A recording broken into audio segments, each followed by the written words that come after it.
Hi. We are such complicated creatures.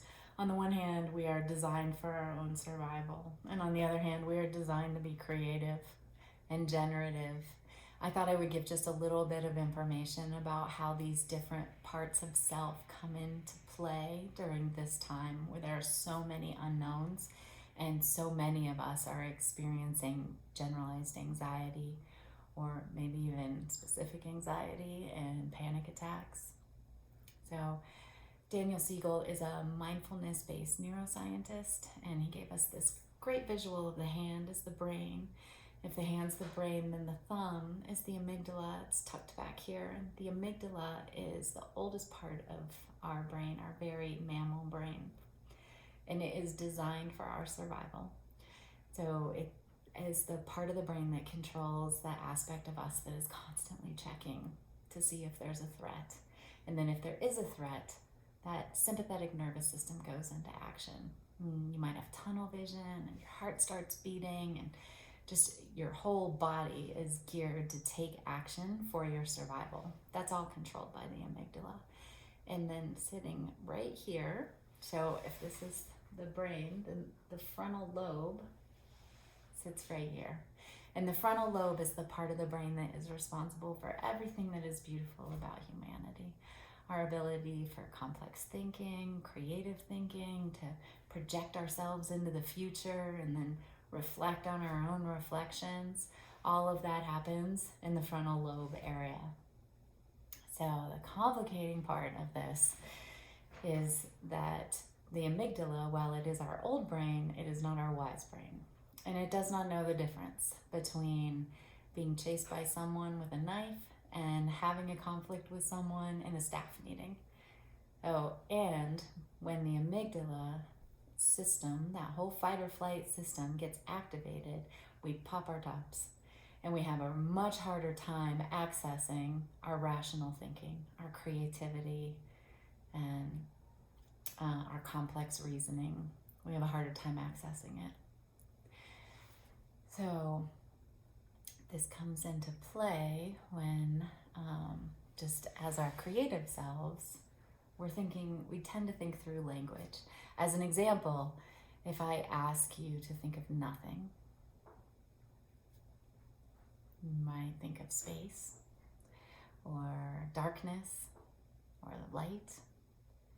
And you can see that each one of those ideas is attached to a word, and that each word has a whole world within it. If you go looking, then nothing might be attached to space, which might be attached to planet, which might be attached to earth. And each one of those is networked with a whole world of information, everything that you know about earth. So our ability to think in these networks of language and ideas, and there gives us a lot of gifts.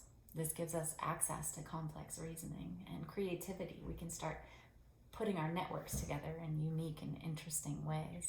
And then it also allows us to be generative in the world.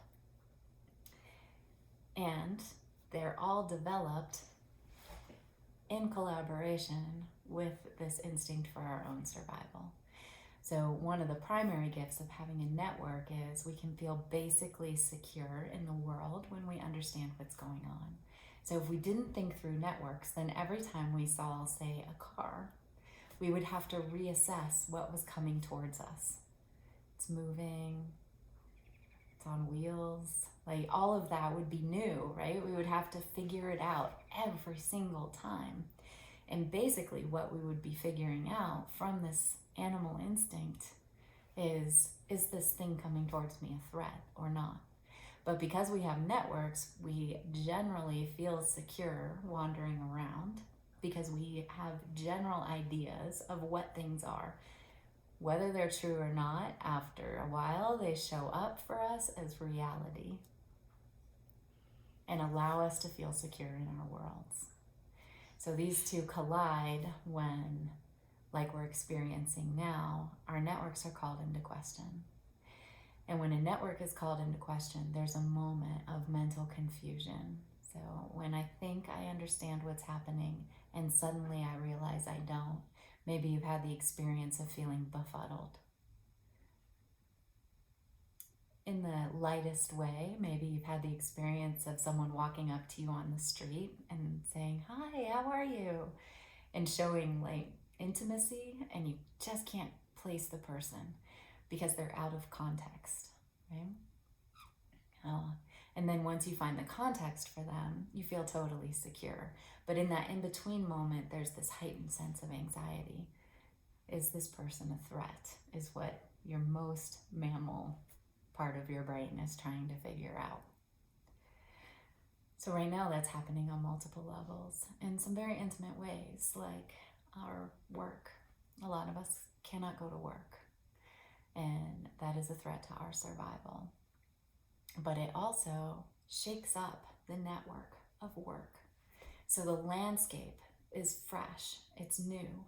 And because of that, the animal part of our brain is constantly checking to see if we're safe. We suddenly can't spend time with our families. Like the things that we do, that we just expect to do, that normalize our lives, all of that is being called into question. So our mammal selves are constantly on high alert, checking to see if in this new landscape I'm at threat.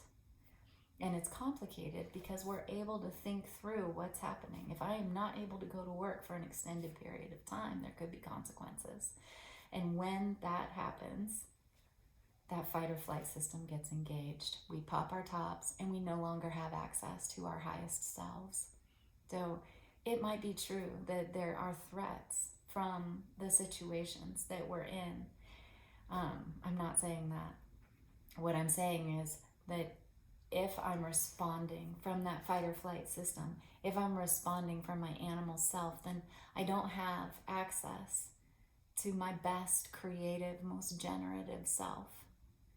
So then the work of it is to get my baseline calm again, to calm the system so that I have access to all of me, all the beautiful parts of me, what it means to be human. I have some suggestions on how to do that. So when I am really activated, the first thing I do is notice, just notice. The anxiety is on me. And there's no solution for anxiety. I've never known anyone who could think themselves out of a panic attack, unfortunately. The human condition is persistent and it's consistent. So what I do is just notice it's happening. The machinery is engaged and it's going. And then as soon as I can, I turn to compassion for myself.